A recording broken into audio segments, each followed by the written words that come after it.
J'ai suivi le chemin, guidé par ta parole.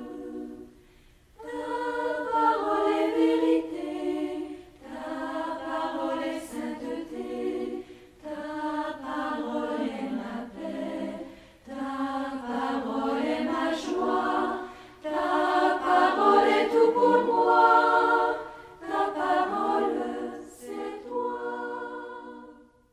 Nous bénissons le pape François qui nous a lancé dans cette ligne pour célébrer la parole de Dieu. Une fois dans l'année, c'est une bonne chose. Et la parole de Dieu, pour moi, frère Simon Rounouvide du monastère Montabor de Récamé, c'est ma nourriture de la journée. Chaque fois quand je me retrouve dans ma cellule pour la lecture divina, par exemple, la lecture divina peut être faite à plusieurs, mais peut-être faite seule aussi, dans sa chambre, et quand nous trouvons un peu de calme, parce qu'il faut un climat de silence pour pouvoir méditer sur la parole de Dieu.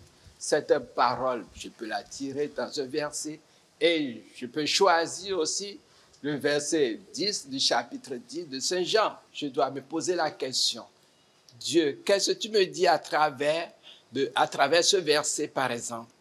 Et je l'écoute. Donc, dans cette parole, il doit y avoir une étape de la lecture et une étape de la méditation. Méditation qui peut prendre 15-30 minutes, ça dépend de la personne, ça dépend de comment l'on est préparé pour méditer sur cette parole que nous avions choisie pour écouter le Seigneur. Et dans cette écoute, Dieu me parlera sûrement, me dira quelque chose à travers les mots que j'ai choisis, à travers ce que je tiens à demander à Dieu. Aujourd'hui, qu'est-ce que tu veux de moi? Tu veux de moi pour que mon église ou bien ma communauté trouve la paix, par exemple. Que ma communauté soit portée par ton Esprit Saint. Donc, c'est un cheminement de chaque jour et une écoute.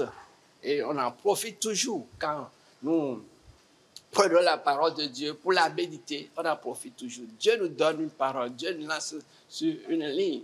Fais ceci, viens à moi. Dieu est très content de voir le chrétien qui prend un temps, un moment de la journée pour méditer sur sa parole. Sa parole est vie. Et cette vie est donnée gratuitement, bien sûr. Mais il faut qu'il y ait toujours un retour. Il faut qu'il y ait ce rapprochement vers Dieu. Et c'est dans cette méditation que Dieu nous parle. Dieu nous exauce. Dieu apporte quelque chose à sa créature. Le Créateur et sa créature. Il y a une relation qui se tisse. J'ai suivi le chemin.